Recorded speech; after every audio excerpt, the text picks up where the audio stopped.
Imagine, just for a moment, the absolute peak of success. I'm not talking about, a good quarter or winning a local trophy. I'm talking about a sensory overload of total undisputed victory. You really have to picture the scene we're diving into. It's a parade so bright it physically hurts to look at. You've got the thunderous rhythmic clanging of bells from this colossal white elephant, Airavata. Blinding gold everywhere, the whole divine assembly. It's Indra, king of the gods, on his victory lap, and then snap. Silence. A chilling absolute silence. And in that silence, everything just falls apart. It is the silence of judgment. Right. And usually in these ancient texts, that specific kind of silence precedes a total system collapse. Welcome back to the deep dive. Today we are not just retelling a myth. We are conducting a forensic postmortem on one of the most catastrophic leadership failures in ancient lore. You really are. We're looking at the fall of Indra, and I have to say, looking at the research notes, this feels less like a fairy tale and more like a case study from a collapsed Fortune 500 company. It's a textbook example of institutional failure. If you remember our last deep dive, we looked at the Saptarishis, the seven sages, and the cosmic clockwork they established. Right, the cosmic watch was ticking perfectly, the systems were all go. Precisely. But history, and specifically this text from the Vishnu Purana, it teaches us a very harsh lesson. Extreme stability is dangerous. Glory often blinds leaders to their own impending doom. So our mission today is to trace that journey from the absolute peak of authority down to what the sources call cosmic bankruptcy. Cosmic bankruptcy is such a great phrase. It's terrifying. And the scary part is this entire collapse wasn't caused by a massive war or a grand betrayal, at least not initially. It wasn't some external enemy. No, it was an inside job. It was triggered by a single moment, a blink and you miss it moment of just negligence. And that's exactly what we need to unpack. How a single gesture, a split second of arrogance, unraveled the very fabric of the universe. Okay, so let's go to the scene of the crime. Section 1, the incident. We have Indra, king of the divas, riding high, literally on Airavata, this magnificent elephant. Right. And into this parade walks Sage Durvasa. Now, looking at his profile, Durvasa isn't exactly the kind of guy you invite to a party, is he? Not at all. In the lore, Durvasa represents this intense, fiery asceticism. He's volatile. He's the personification of high standards and a very short temper. So he's not there to celebrate?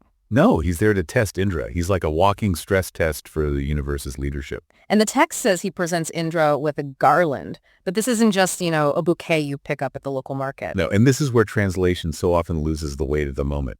The source describes it as a Vidyadhara garland. It's described as Santana eternal. It wasn't just flowers. It was a condensed object of pure power. A physical manifestation of energy and knowledge. That's it, exactly. So Durvasa hands this object to Indra, and here's the error. Indra takes it. He doesn't destroy it on purpose. He doesn't laugh in the sage's face. He just... Casually? So casually, he places it on the head of the elephant, Airavata.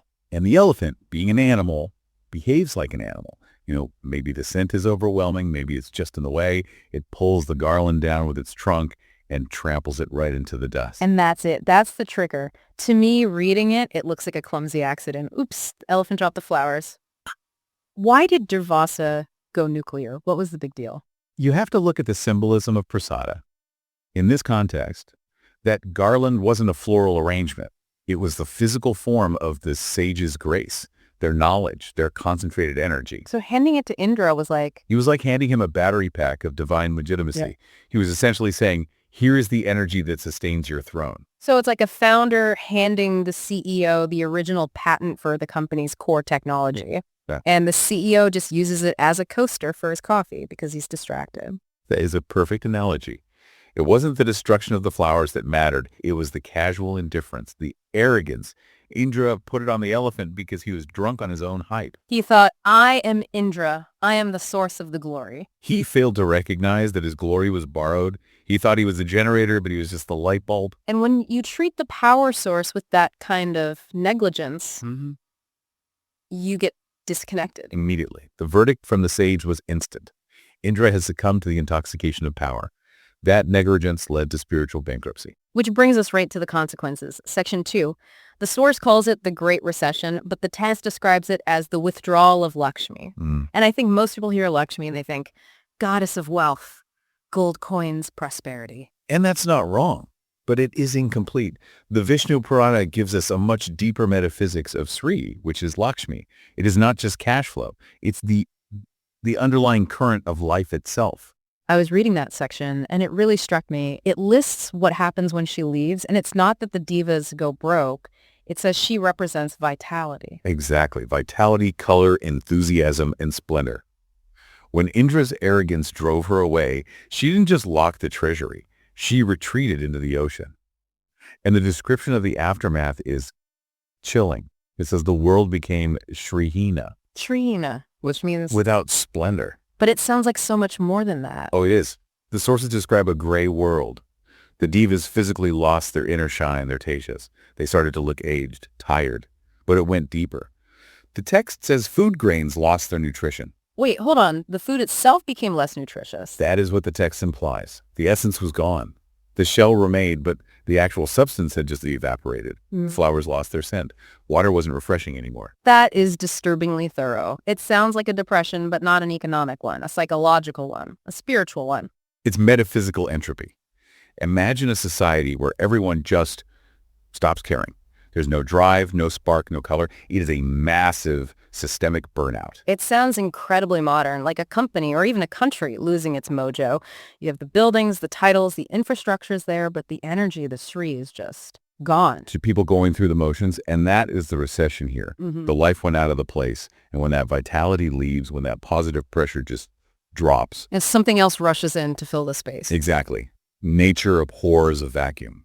Which brings us to section 3, the power vacuum. So the divas are gray, tired, lethargic. Who shows up? Emperor Bali, Yeah. leader of the Asuras. Okay, I want to challenge the standard view here. Usually we hear Asuras and think demons or monsters, but reading this, Bali doesn't seem like some chaotic anarchist. He seems organized. You're hitting on a key point. Yeah. The Asuras here aren't just monsters. They're the opposing force that naturally occupies the space when positive forces retreat. In many ways, Bali represents raw ambition, discipline, and hunger. So because the divas got lazy and arrogant, the Asuras, who were hungry and disciplined, just took over. Yes. Think of it like a corporate takeover. The legacy company, the divas, has stopped innovating. The CEO is arrogant, the employees are uninspired, and Strihina, And along comes a hungry startup. a rival conglomerate, these Asuras, led by a dynamic leader, Bali. They don't need magic to win. They just need to walk in because the door was left unlocked. It's like an infection attacking a weak immune system. That is a perfect way to put it. The diva's immune system, their tejas, their discipline, was compromised by Indra's arrogance. The Great Recession of Lakshmi left the door wide open. And the invasion is successful. Indra is dethroned. The divas are kicked out. Completely routed. And the source is very clear on the mechanism. It wasn't that the Asuras got some new superweapon. It was that the world had become Shrihina.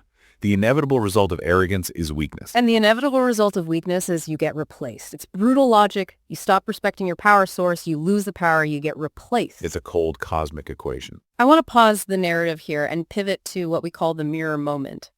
Because obviously most of us listening aren't riding multi-tusked elephants. Right. But this story of Indra hits really close to home. It is the archetype of the arrogance of success. It is. It's that moment where you start believing your own press release. Exactly. We see it in leadership all the time and, in our own lives. You achieve something, you get the promotion, you reach a goal, a relationship becomes stable.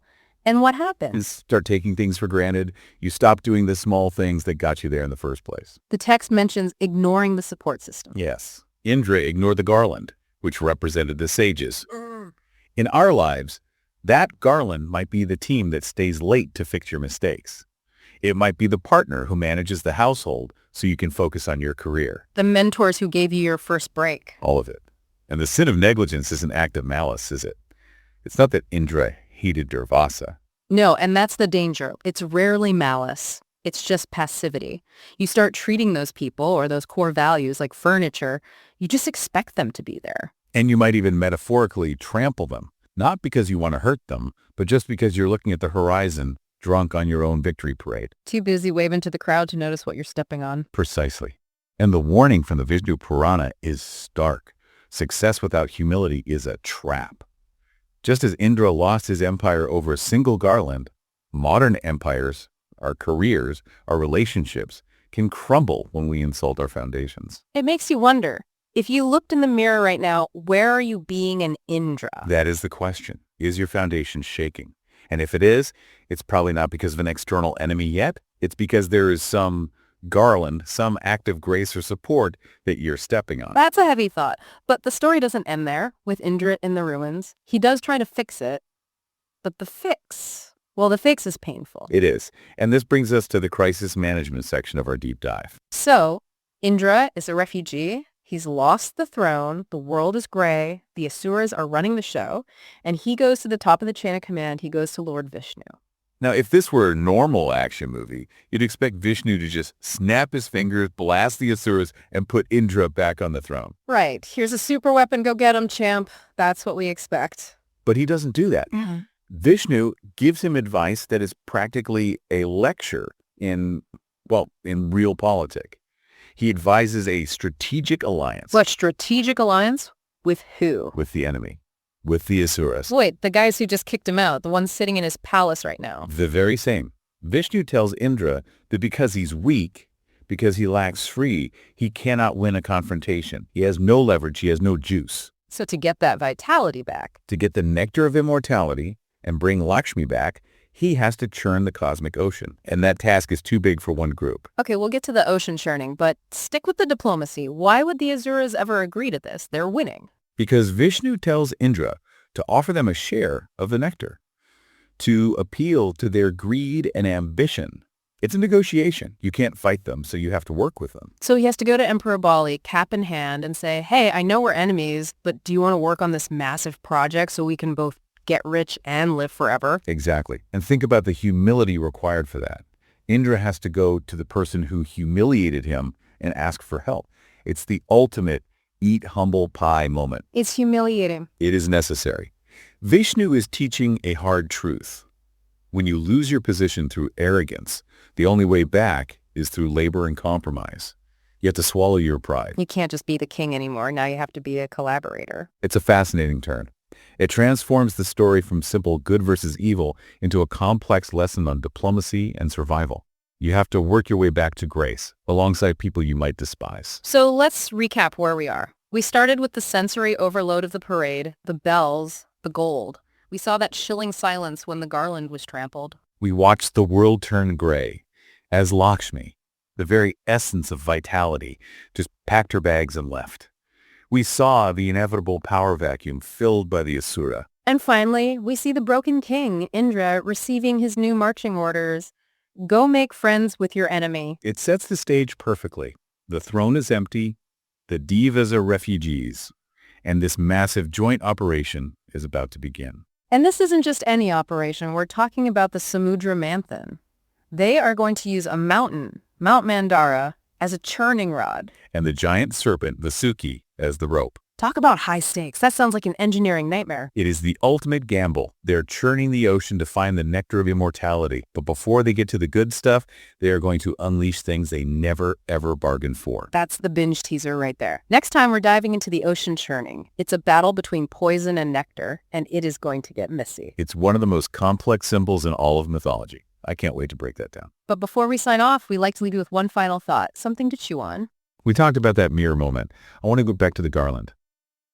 The source tells us that a single moment of negligence cost a god his universe. It wasn't a lifetime of bad behavior. It was one moment of dropping the ball. So the question to you is, what are the small moments of grace in your life right now? What is the garland you are holding in your hand today? Is it a compliment from a colleague? Is it 15 minutes of time with your child? Is it your own health? If a god can lose everything by treating those things with negligence, what are we risking? If a single moment of negligence can cost a god his universe, what are the small moments of grace you might be stepping on today? That is haunting. It's meant to be. It is a call to pay attention. Well, on that note, we're going to wrap up this forensic analysis. If you enjoyed this deep dive into the Vishnu Purana, please make sure you're subscribed. And share it with a friend. Maybe someone who needs that little reminder about the arrogance of success. Absolutely. Until next time, keep your eyes open and watch where you step. Thanks for listening.